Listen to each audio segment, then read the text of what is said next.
इस साल जेईई में अपेयर हुए 11 लाख से ज्यादा बच्चे और आईआईटी में जनरल सीट्स हैं 4,886।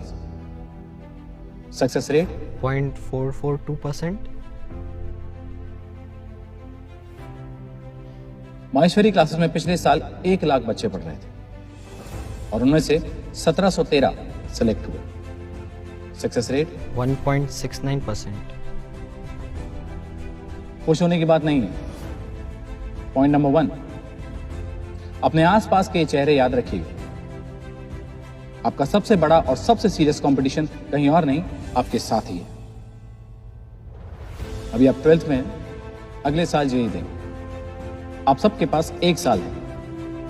इस साल जेईई 27 मई को होगा और रिजल्ट्स 6 जून को आएंगे। इन चेहरों को याद रखिए। ऑल इंडिया टॉपर्स यही होंगे और 8 जून को जो हम फेलिसिटेशन करेंगे, यही स्टूडेंट्स इन रिजर्व सीट्स पे सबसे आगे बैठे होंगे। अब यही स्टूडेंट्स इन रिजर्व सीट्स पे आगे बैठे होंगे, ये जानना आपके लिए क्यों जरूरी है?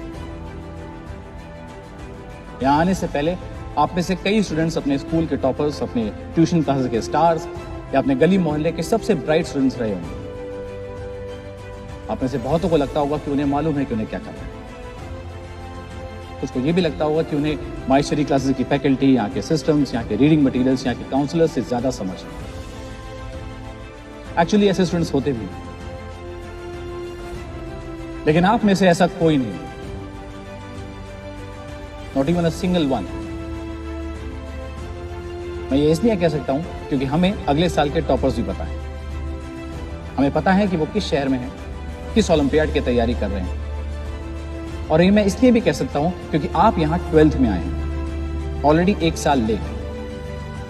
और टॉपर्स कभी लेट स्टार्ट नहीं करते। आईआईटी की 53 इयर्स की हिस्ट्री में आज तक किसी रिपीटर ने टॉप नहीं किया है, एक्सेप्ट इन 2002। तो आप में से कोई भी टॉपर तो नहीं है। आप में से कोई भी इन रिजर्व सीट्स पे नहीं बैठे। आपके पास 1 साल नहीं है, आप कम से कम 1 साल पीछे हैं। आप लाइफ में कहां पहुंचेंगे, आपका घर कितना आलीशान होगा, आपकी कितनी सुंदर लड़की से शादी होगी, आपके बच्चे छुट्टियों में यूरोप जाएंगे या ननिहाल, आप एसयूवी ड्राइव करेंगे, सेडान या हैचबैक, ये सब इस एग्जाम से डिसाइड होगा। This is your chance to be somebody. आप लोग बहुत टैलेंटेड होंगे, but this world is swarming with unsuccessful men with talent. Unrewarded geniuses are not geniuses but cliches. And I strongly believe that there are only successful men in this world. Unsuccessful are not men.